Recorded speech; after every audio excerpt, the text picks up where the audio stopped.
Mesdames et messieurs, bonjour, je suis Peter, médiateur jeux vidéo sur l'exposition eLab à la Cité des Sciences et de l'Industrie. Et aujourd'hui, pour cette fête de la science, on va vous parler des processeurs. Alors avec un titre, effectivement, que vous pourrez reconnaître vers l'infini et au-delà. Une phrase célèbre donc d'un personnage de dessin animé que vous connaissez sûrement. Alors pour illustrer un peu et pour parler de ces processeurs, donc on a un peu là une frise chronologique avec 3 images importantes, puisque comme vous le voyez sur le support, donc on a le tout premier microprocesseur, on va en parler après. Ce premier microprocesseur, c'est le 4004 de Intel qui sort au début des années 70. On saute une image et on se retrouve donc avec le Ryzen, donc un monstre de technologie qui est le Ryzen en fait qui va équiper la PlayStation 5, donc un des processeurs les plus puissants disponibles pour le grand public aujourd'hui. Et puis au milieu, on va en parler, un monsieur très important pour l'histoire des microprocesseurs, qui est d'ailleurs un des fondateurs de la société Intel. Alors pour mieux comprendre un peu comment ces processeurs fonctionnent, on va commencer par des généralités. Tout d'abord, voir un peu ce qu'il y a dans ces microprocesseurs. C'est vrai que quand on les regarde, tiens d'ailleurs, j'en ai ici, hop là. Quand on les regarde, c'est vrai qu'un microprocesseur, c'est un peu abscon. Ça ressemble très généralement, hop là, à ça. Une espèce de boîtier métallique. Mais dans ce boîtier métallique, on ne sait pas trop ce qu'il y a. Alors justement, on va voir. Alors, quand on parle de microprocesseurs, on parle aussi de semi-conducteurs. C'est un peu la brique de Lego. Or, les semi-conducteurs, c'est du silicium ou de la silice. Or, la silice, on la trouve à l'état naturel et puis on va la purifier pour avoir ces diamants de silice. Pour reprendre un peu une image que vous connaissez, ces diamants de silice, c'est la brique de Lego qui va nous permettre de fabriquer ces microprocesseurs. Et justement, comme vous pouvez le voir juste ici, sur cette petite animation, on va déposer ces diamants de silice donc sur une matrice, une sorte de feuille de papier sur laquelle on viendrait dessiner des transistors, ou en tout cas on viendrait déposer ces diamants de silice. Et cette matrice, c'est le support de votre microprocesseur. Et dessus, donc, on va graver, on va fabriquer ces transistors. Justement, pour savoir un peu ce qu'il y a dans ces processeurs, il y a aussi autre chose à connaître, c'est un peu une photo de famille.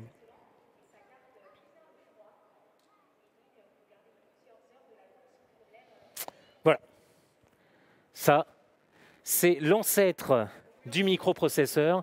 C'est une lampe. Alors une lampe, j'en ai une ici à vous montrer. Voilà une lampe. Alors une lampe, c'est très fragile. D'ailleurs, ces lampes, c'est un calculateur. Ce sont des calculateurs. On va pouvoir multiplier, on va pouvoir diviser, on va pouvoir aussi faire des comparaisons. C'est-à-dire, par exemple, si j'ai une information qui arrive à cette lampe, eh ben, je vais pouvoir dire à cette lampe, si l'information est égale à supérieure à une valeur donnée, eh ben, le résultat sera différent. On se sert notamment de ce type de fonction dans les programmes en utilisant ce qu'on appelle une porte logique. Si ma valeur A est inférieure à la valeur B, alors ma valeur C, elle sera égale à telle valeur ou telle autre valeur. Et cette lampe, on va s'en servir pour construire les premiers ordinateurs. D'ailleurs, ce que vous voyez là, sur ce visuel, c'est le premier microprocesseur. C'est l'ordinateur ENIAC qui date de 1945. Et cet ordinateur, il est très puissant pour l'époque, donc il comprend 19 000 lampes comme ça, là on les voit à peu près. Et donc sur cette photo, donc, il y avait une légende en anglais qui disait, voilà, l'ingénieur, quand il cherche à remplacer une lampe qui tombe en panne sur cet ordinateur, il faut qu'il regarde 19 000 lampes avant de trouver celle qui est tombée en panne. Donc là, effectivement, on a un ordinateur super puissant, mais qui reste fragile. Mais cet ordinateur primitif, l'ENIAC en 1945, il est composé donc de 19 000 lampes, 19 000 petits calculateurs qui vont permettre de réaliser des calculs complexes.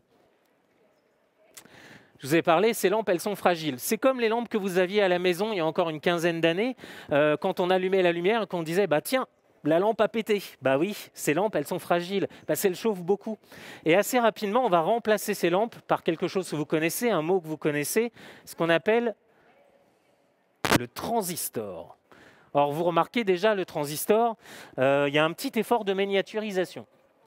Hop, j'en ai un ici. Alors, je ne sais pas si on va le voir à la caméra. Mais vous voyez, déjà, j'ai ma lampe qui est ici et j'ai mon transistor qui est là au bout de mes doigts.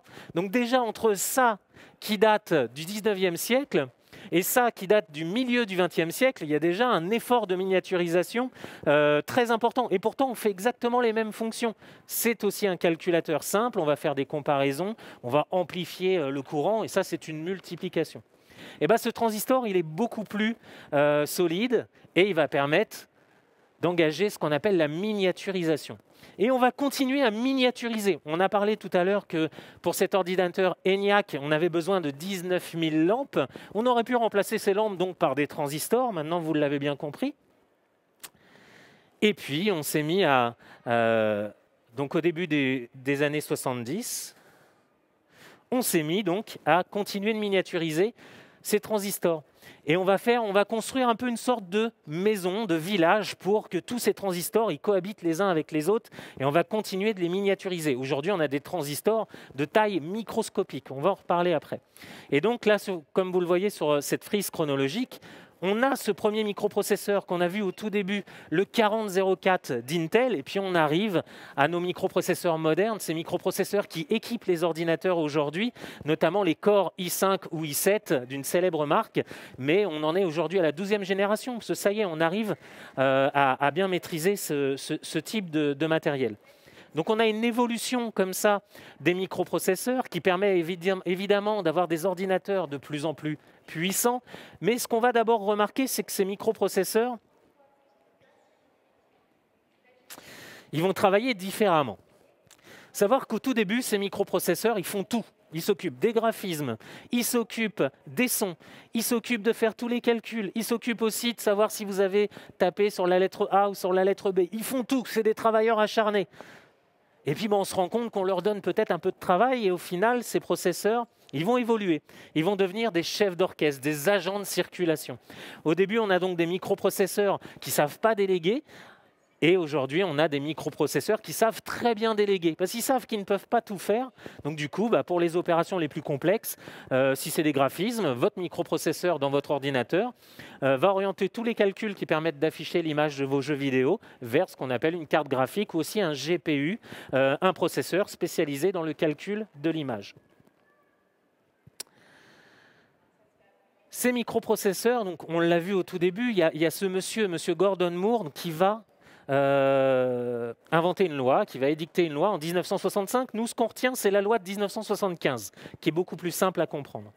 Cette loi, c'est clairement tous les 2 ans. Gordon Moore va dire tous les 2 ans, chez Intel, on va doubler le nombre de transistors dans nos microprocesseurs. Je vous l'ai dit, donc ces transistors, ce sont des petits calculateurs. Chaque transistor effectue une opération. Et donc, du coup, plus on a de transistors dans un microprocesseur, plus on a des microprocesseurs puissants. Et c'est d'ailleurs ce que Gordon Moore explique. On va doubler le nombre de transistors dans les microprocesseurs tous les 2 ans. Et donc, on va doubler la puissance de ces microprocesseurs presque aussi tous les 2 ans. Mais ça ne dépend pas forcément d'Intel, comme on va le voir juste après. Et cette loi de Moore, elle s'est révélée exacte jusqu'aux environs des années 2010. La science intéresse tout le monde. Excusez-moi. Et donc, du coup, on revient sur ce graphique. Et sur ce graphique, ce qu'on voit, c'est que la loi de Moore, c'est la ligne en pointillé bleu. Et ça, c'est ce que dit Moore avec cette loi de 1975. On double le nombre de transistors dans les microprocesseurs tous les 2 ans. Donc, on a presque tous les 2 ans des microprocesseurs 2 fois plus puissants. Et chez Intel, ils y sont arrivés. Ce que vous voyez en rouge, c'est la courbe réelle de production des microprocesseurs. Donc on voit bien que la production réelle et la loi de Moore s'est réalisée parce que Intel a réussi à doubler tous les 2 ans le nombre de transistors dans leurs microprocesseurs. Et puis on voit cette ligne verte, donc effectivement, la puissance des ordinateurs, en tout cas la puissance des microprocesseurs, elle est peut-être parti un peu trop vite parce que, comme je le disais, ça ne dépend pas que d'Intel. Ça dépend aussi des développeurs, des programmeurs, de comment on utilise ces microprocesseurs. C'est comme ça qu'on voit la puissance de ces microprocesseurs. Alors cette loi de Moore, je reviens en arrière, j'ai oublié de vous dire quelque chose. C'est vrai, quand on voit cette ligne, c'est exponentiel. On double le nombre de transistors et la puissance de nos microprocesseurs quasiment tous les 2 ans. Donc on se dit, ça augmente tous les 2 ans, donc c'est exponentiel. On va avoir dans 10 ans des microprocesseurs ultra puissants. Eh bien, pas tout à fait, parce que cette loi de Moore, elle n'avait pas prévu deux choses. La première chose, c'est un problème de température.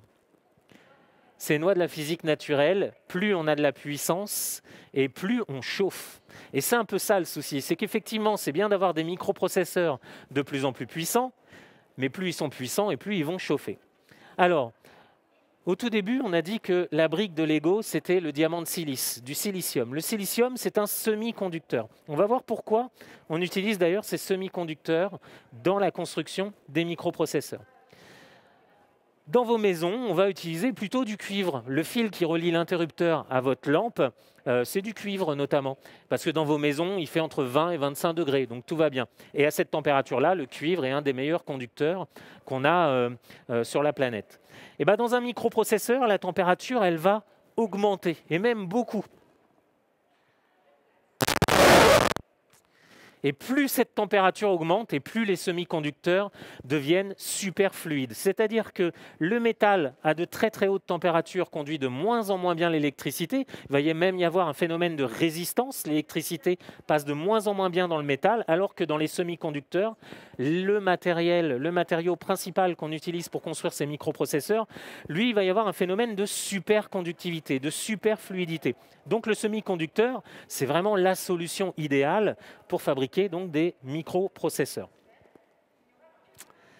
Et donc, ce qu'on disait, une des premières limites à cette loi de Moore, c'est que plus on met de transistors dans ces microprocesseurs, et plus on va générer effectivement de la puissance, mais aussi de la chaleur. Donc là, on est à peu près sur une température de fonctionnement normale pour un processeur très courant, comme le Core i7 de chez Intel. Et bien, ce processeur, jusqu'à 67 degrés, il fonctionne très bien. Il n'y a aucun problème. Et puis, si on augmente la température, parce qu'on le sollicite un peu trop,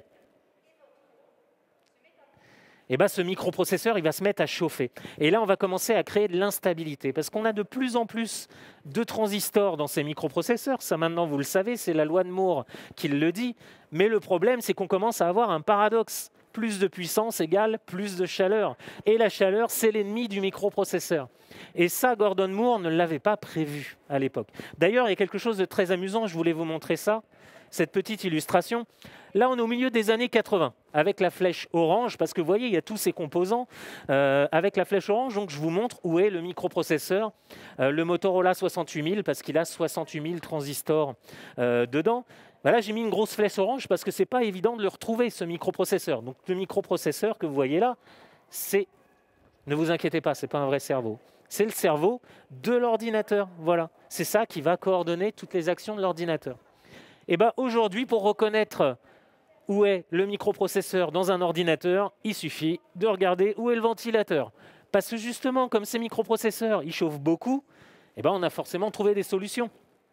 Et notamment utiliser des ventilateurs qui sont même parfois 10 fois plus grands que le microprocesseur qui refroidissent, quoi. Donc aujourd'hui, pas besoin de mettre de flèche. Si vous cherchez le microprocesseur, il est dessous, sous le ventilateur. Voilà. Et vous avez vu un peu la différence entre un ordinateur des années 80 et un ordinateur des années 2000, c'est qu'on est obligé de les ventiler, ces microprocesseurs, parce qu'ils chauffent de plus en plus. Deuxième limite à cette loi de Moore, c'était aussi pour vous expliquer ça, parce qu'on a vu que cette loi de Moore, elle est exponentielle. Et si on la suit, donc on a forcément des microprocesseurs de plus en plus puissants, en tout cas 2 fois plus puissants tous les 2 ans. On a aussi un souci, c'est que pour mettre de plus en plus de transistors dans ces microprocesseurs, il faut en réduire la taille. Un transistor, j'en ai un ici. Alors ça, c'est un transistor plutôt des années 50, un tout petit transistor. On ne le voit pas, là. Voilà, il est là. Et celui-ci, d'ailleurs, il amplifie le courant. Donc, il fait une multiplication. Et ces transistors, donc, il va falloir les réduire de plus en plus. Alors, c'est quoi la taille de gravure? Allez, petite explication. Donc, on reprend notre matrice. Ici, on prend une feuille A4. Vous pouvez faire l'expérience à la maison, tiens, si vous voulez. On prend une feuille A4 et je vous dis, sur cette feuille A4, c'est notre base de processeur. Vous me dessinez 2000 transistors avec ça, un gros feutre. Hop là. Donc vous allez me dire 2000, oui, ça passe. Avec un gros feutre, oui, je peux dessiner 2000 petits transistors. On imagine, on dessine des petits points, ça va être nos transistors. Vous allez me dire, oui, ça passe, c'est un peu serré, mais ça passe. Et puis je vous dis, bah, tenez, avec ce feutre, vous allez me dessiner maintenant 1 million de transistors. Alors vous allez me dire, bah non Peter, c'est pas possible 1 million de transistors. Tu as vu un peu le feutre que tu nous donnes? C'est pas possible. Et ben je vous dis, bah non justement, on va améliorer la taille de gravure. C'est-à-dire qu'on va réduire l'outil qui nous permet de graver ces transistors sur la matrice. Et donc là je vous dis, bah, au lieu d'un gros feutre, on a eu un peu de progrès en papeterie, et maintenant je vous donne un stylo bille. Voilà. Et là vous allez me dire, ok, bah, si je serre bien les points, si vraiment je prends le temps, je vais peut-être pouvoir mettre 1 million de points sur cette feuille A4. Et comme vous le voyez ici, vous voyez de date en date, plus on évolue dans le temps, et plus on va la réduire justement cette taille de gravure. Le premier processeur, maintenant vous le connaissez, c'est le 4004 en 1971. Taille de gravure des transistors, 10 000 nanomètres. Un nanomètre, c'est 1 millionième de millimètre. Donc vous prenez 1 millimètre, vous le découpez en 1 million de tranches, et donc une tranche, c'est un diamant de silicium, la brique de base pour construire nos processeurs. Et donc vous voyez qu'aujourd'hui, 2019-2020, on est en 7 nanomètres. D'ailleurs, le processeur qui va équiper une console qui fait beaucoup parler d'elle en ce moment, la PlayStation 5, ça va être un AMD Ryzen gravé en 7 nanomètres. 2021, on commence à avoir les estimations constructeurs. Il y a beaucoup de constructeurs qui disent oui, on va pouvoir graver en 5 nanomètres. Et puis, on a ce mur technologique. Il faut vous représenter que 5 nanomètres, on commence à être sur des tailles atomiques. Et ces tailles atomiques, elles commencent à être très difficilement maîtrisables par les industriels. Et on commence à avoir donc un mur technologique après 2021. Ce mur technologique, donc, il va empêcher de continuer à réduire la taille des transistors. Du coup, on a vu qu'à cause de la chaleur, à cause de la taille de gravure, on ne va plus pouvoir, on ne respecte plus depuis très longtemps cette loi de Moore. Donc du coup, des solutions pour demain, on en a. Le futur des ordinateurs, on le connaît un peu, en tout cas, on peut l'entreapercevoir. Alors l'ordinateur quantique, c'est vrai que ça fait très science-fiction, mais il existe aujourd'hui. D'ailleurs, je vais vous en montrer un juste après. Pour vous expliquer un peu ce que c'est que l'ordinateur quantique, deux petites vidéos justement qui viennent du fabricant d'un des ordinateurs quantiques qui existe aujourd'hui, IBM. Et donc on a une première vidéo. La première vidéo que vous allez voir, c'est ça. C'est l'informatique qu'on utilise encore aujourd'hui. Le langage informatique, c'est des 0 et des 1. Le courant passe, le courant ne passe pas. On allume notre lampe, on l'éteint. Et en physique, aujourd'hui, on ne peut pas avoir deux états différents. C'est soit la lampe est éteinte, soit la lampe est allumée. Un 0 ou un 1. Donc du coup, si j'essaye de résoudre des problèmes avec l'informatique moderne, mon ordinateur, il essaye de résoudre ce problème de façon séquentielle. Les opérations les unes après les autres. Alors attention, c'est très vulgarisé, c'est pour vous faire comprendre un peu comment ça fonctionne. L'informatique quantique, c'est qu'on va avoir... Hop, j'ai ma télécommande qui capte plus beaucoup, ça y est, voilà. On va avoir ce qu'on appelle des qubits, des bits quantiques. C'est-à-dire qu'au lieu d'avoir des 0 et des 1, ça on va toujours les avoir, on va avoir aussi des états quantiques, c'est-à-dire des bits qui vont être à la fois 0 et 1. Et là, comme l'explique la vidéo, enfin en tout cas comme vous le voyez sur la vidéo, on a une puissance qui est décuplée parce que l'ordinateur il travaille beaucoup plus vite. Pour vous expliquer un peu cette nouvelle puissance que les ordinateurs quantiques nous permettraient d'avoir, chez Google, on dit qu'un ordinateur quantique permettrait de résoudre un problème qui prendrait à l'ordinateur le plus puissant du monde aujourd'hui, des supercalculateurs qui sont possédés par la NASA, si on leur mettait un problème qui leur prendrait 10 000 ans à résoudre avec l'informatique moderne, grâce à l'informatique quantique, ça ne nous prendrait que 200 secondes. Vous imaginez un peu ? Un ordinateur qui a besoin de 10 000 ans d'un côté pour résoudre un problème et l'informatique quantique lui permettrait de résoudre ce problème en 200 secondes, à peine plus de 3 minutes. Donc c'est vraiment une puissance quasiment infinie, quoi. Et cet ordinateur, il existe. Alors attention, il y a un petit truc. Parce qu'effectivement, je vous ai dit, c'est très théorique, l'informatique quantique aujourd'hui. C'est l'IBM Q. Les petites vidéos que vous avez vues pour expliquer un peu comment fonctionne l'informatique quantique, elles viennent de chez IBM, justement. L'IBM Q, donc c'est un ordinateur aujourd'hui dont vous pouvez vous servir. Alors, attention, vous pouvez louer du temps de calcul. Le souci qu'on a avec cet IBM Q, c'est que cette puissance quantique, c'est comme un éclair dans le ciel. C'est-à-dire qu'on a une puissance quantique mais très très très brève. Vous connaissez comment ça fonctionne, un éclair, c'est une puissance colossale d'électricité, mais ça dure un fragment de seconde. Et bien cet ordinateur, il atteint un état quantique seulement pendant 100 millionièmes de seconde. C'est rien du tout. Vous prenez une seconde, vous la découpez en 1 million de segments et vous prenez 100 segments. C'est-à-dire qu'aujourd'hui, cet ordinateur, il n'est pas capable de garder son état quantique plus de 100 millionièmes de seconde. C'est rien du tout. Parce que ça demande une puissance colossale, parce que l'ordinateur, il y devient très instable, parce qu'il faut refroidir, et d'ailleurs ça va me permettre de faire une transition, il faut refroidir cet ordinateur à une température proche du zéro absolu. Parce qu'on va utiliser pour ces ordinateurs des supraconducteurs, justement. Alors on a parlé des semi-conducteurs, maintenant vous êtes calés sur le sujet. Un semi-conducteur, il faut le chauffer, il faut qu'il ait chaud pour conduire de mieux en mieux l'électricité. Et bien, le supraconducteur, c'est le contraire. C'est un peu le super-héros des très basses températures. Lui, le supraconducteur, il conduit très bien l'électricité quand il fait très froid. Ce que vous voyez à l'image, là, c'est justement la puce utilisée par Google pour son ordinateur Sycamore. C'est un circuit supraconducteur. Ce circuit supraconducteur, donc, il fonctionne à une température proche du zéro absolu. D'ailleurs, une petite image, vous avez peut-être vu ces expériences un peu marrantes avec des substances supraconductrices. Il y a des aimants qui flottent au-dessus. Il y a aussi des propriétés magnétiques pour ces substances supraconductrices. Nous, ce qu'on retient, c'est qu'effectivement, c'est une puce qui ne va jamais chauffer parce que pour qu'elle fonctionne, il faut la refroidir. Mais ça aussi, c'est impossible parce que ça demande des puissances colossales pour atteindre ces températures proches du zéro absolu. Et ça demande une énergie complètement folle.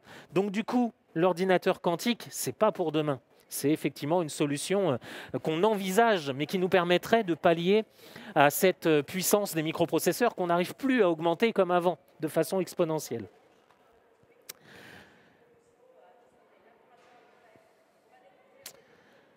Aujourd'hui, des solutions, on en a. Je vous ai dit, les supraconducteurs dans les ordinateurs, l'informatique quantique, ce n'est pas pour demain. Par contre, pour aujourd'hui, on a déjà trouvé des solutions. On a déjà mis en place des solutions qui nous permettraient et qui nous permettent aujourd'hui d'avoir des ordinateurs miniaturisés tout aussi puissants que de très gros ordinateurs. Ces puces, vous les avez dans la poche. C'est les puces notamment qui équipent vos téléphones. C'est ce qu'on appelle les SoC en anglais, System on a Chip ou système sur une puce. Un ordinateur classique, c'est ça. Vous voyez, je vous ai fait une découpe de tous ces éléments. Donc en bas à gauche, en orange, c'est le cerveau de notre ordinateur, le chef d'orchestre. Lui, on a vu, on a du mal à le rendre de plus en plus puissant parce déjà il chauffe et qu'on n'arrive plus à mettre de plus en plus de transistors dedans. Vous avez en bleu cette carte graphique. La carte graphique, c'est ce qui s'occupe d'afficher pour vos jeux vidéo, notamment les graphismes sur votre écran. Ou sur votre télé, si vous avez une console de jeux vidéo, c'est cette partie-là qui affiche les images.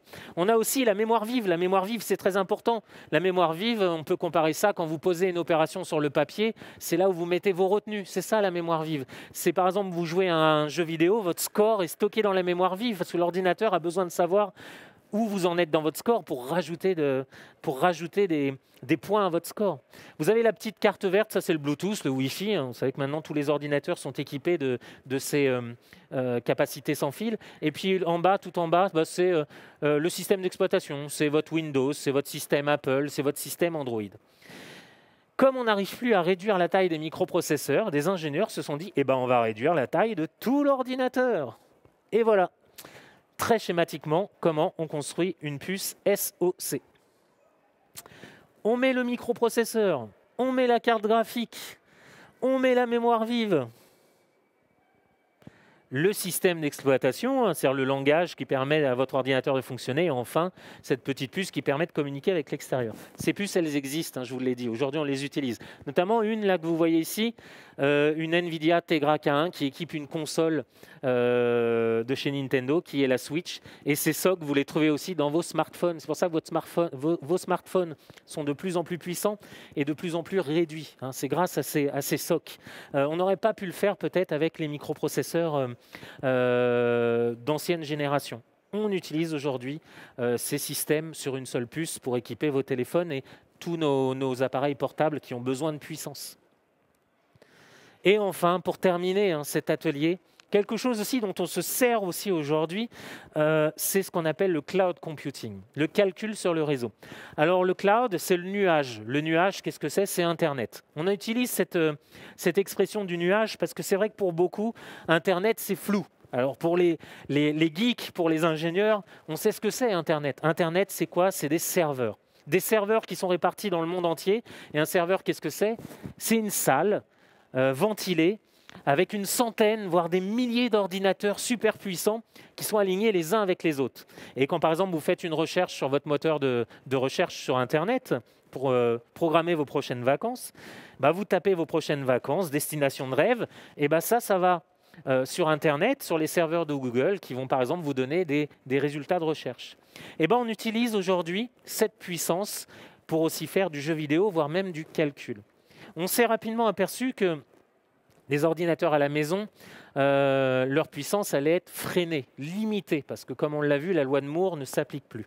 Donc du coup, tous ces gros fabricants de serveurs, que ce soit les GAFA ou même certains fabricants de jeux vidéo, ils ont décidé de mettre à disposition la puissance de ces serveurs, qui représentent des puissances de calcul colossales, à disposition du grand public. Et pour ça, on utilise votre connexion à Internet. Ce qui relie votre ordinateur à ces serveurs, c'est des câbles, c'est la fibre optique, c'est la DSL et tout ça.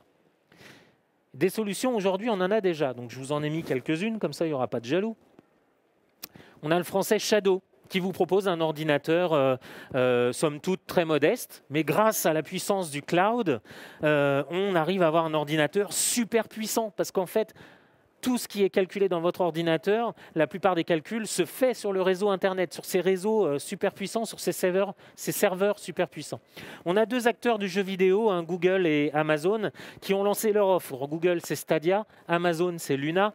Et là aussi, c'est du jeu vidéo à la maison, sur une petite machine, qui vous permet d'avoir à l'écran le résultat d'un ordinateur qui coûte beaucoup plus cher. Ça vous permet d'avoir un petit ordinateur à la maison, bon marché, et de pouvoir jouer à des jeux vidéo dans des qualités d'image exceptionnelles, chose que vous ne pourriez pas avoir sans le cloud computing, sans ce calcul sur le réseau, justement. Et puis, effectivement, là, on se pose un peu en conclusion comme ça les limites un peu du cloud computing. Effectivement, on va avoir, avec ce cloud computing, besoin de plus en plus d'énergie. C'est-à-dire que toute l'énergie qu'on n'utilise pas à la maison, il va falloir la déporter sur ces serveurs parce qu'on va se servir de plus en plus de ces serveurs. On a aussi sur Internet, donc, pour y accéder, des tuyaux. Ce qui relie votre ordinateur à ces serveurs, ce sont des tuyaux. Alors si vous avez la fibre optique, vous avez un gros tuyau avec la possibilité de faire passer beaucoup de données dans ce tuyau. Faut savoir une chose, le jeu vidéo sur Internet, demain quand vous allez jouer aux jeux vidéo grâce à une technologie de type cloud computing, vous allez utiliser beaucoup de données, vous allez télécharger beaucoup de données et envoyer beaucoup de données. Et pour ça, il faut que vous ayez une très grosse connexion Internet. Donc encore une fois, le cloud computing, c'est quelque chose auquel on peut avoir accès, mais à condition d'être dans des conditions Internet idéales. Voilà. Ceci étant, ça y est, on a fini notre atelier. J'espère que ça vous a plu. Ce sont des ateliers que vous pouvez retrouver sur l'e-lab, à la Cité des Sciences et de l'Industrie. Pour moi, c'est terminé. On se retrouve demain à 16h30 pour parler d'intelligence artificielle. Merci beaucoup. Salut.